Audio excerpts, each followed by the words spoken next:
ମାନେ ଦେଖିବେ ସବୁ ଜାଗାରେ କୌଣସି ଶାଶୁଘର ମାନଙ୍କରେ ହଉ କି ଯେଉଁ କ'ଣ ପ୍ରାୟ ଘର ମାନଙ୍କରେ ଝିଅମାନଙ୍କୁ ଭଲ ପାଇବା, ଝିଅମାନଙ୍କୁ ପ୍ରାଧାନ୍ୟ, ପୁଅ ବୋହୂଙ୍କୁ ଭଲ ପାଇବା ନୁହେଁ। ପୁଅ ବାହା ହେଇଗଲା ପରେ ଆଉ ବାପା ମାଆଙ୍କର ପୁଅଙ୍କ ପ୍ରତି ଭଲ ପାଇବା ନାହିଁ, ଝିଅଙ୍କ ପ୍ରତି ଭଲ ପାଇବା, ଜ୍ୱାଇଁକି ଭଲ ପାଇବା। ପୁଅ ଝିଅରେ ଏତେ ପାତର ଅନ୍ତର କ'ଣ? ଝିଅକୁ ଜ୍ୱାଇଁ ଖୁସିରେ ବୁଲିଲେ ଭଲ, ଖୁସିରେ ରହିଲେ ଭଲ, ଝିଅ ଡ୍ରେସ୍ ପିନ୍ଧିଲେ ଭଲ, ଖୁସି ମନେଇଲେ ଭଲ। କିନ୍ତୁ ବୋହୂ ଯଦି ଟିକେ ଖୁସି ମନେଇଲା, ଇଏ ହେଲା, ଡ୍ରେସ୍ ଖଣ୍ଡେ ପିନ୍ଧିଲା କି କ'ଣ ବୁଲିଲା କୁଆଡ଼େ ଗଲା, ସେଇଟା ସହିପାରୁନାହାନ୍ତି। ସିଏ ତ ଗୋଟେ ଝିଅ ନା ଆଜ୍ଞା।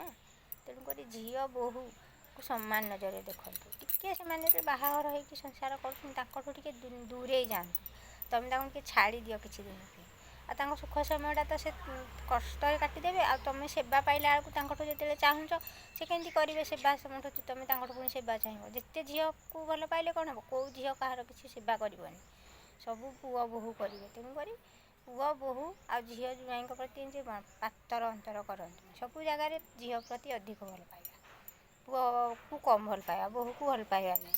ତେଣୁକରି ବୋହୂମାନଙ୍କୁ ଟିକେ ଭଲ ପାଆନ୍ତୁ। ତାଙ୍କମାନଙ୍କର ତୁମ ଭବିଷ୍ୟତରେ ସେବା ଚାହିଁବ, ସବୁ କରିବେ ସେ ତୁମର।